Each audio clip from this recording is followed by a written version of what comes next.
सरकारी निकायबाटै नेपाली श्रमिकहरूलाई जापान लैजाने सम्बन्धमा नेपाल र जापान बीच आज द्विपक्षीय सम्झौता हुने भएको छ। जापानको कृषि, होटल उद्योग, सुरक्षा, नर्सिङ लगायत 1 दर्जन भन्दा बढी क्षेत्रमा काम गर्नका लागि नेपाली श्रमिकहरू लैजान लागेको हो। जस अनुसार 5 वर्षमा झण्डै 3.5 लाख विदेशी श्रमिक जापान जानेछन्। श्रमिकको छनौट प्रक्रिया आउँदो अप्रिल महिनाबाट शुरू हुने श्रम, रोजगार तथा सामाजिक सुरक्षा मन्त्रालयले जनाएको छ। जापानले नेपाल सहित म्यानमार, थाइल्याण्ड लगायतका देशबाट पनि लैजाने बताइएको छ।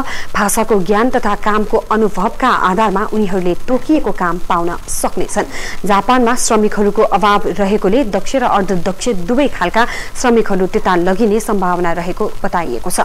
सम्झौतामा नेपालका तर्फबाट श्रम, रोजगार तथा सामाजिक सुरक्षा मन्त्रालयका सचिव महेश दाहाल र जापानका तर्फबाट नेपालका लागि जापानका राजदूत मासामिची साइगोले हस्ताक्षर गर्ने जनाइएको छ।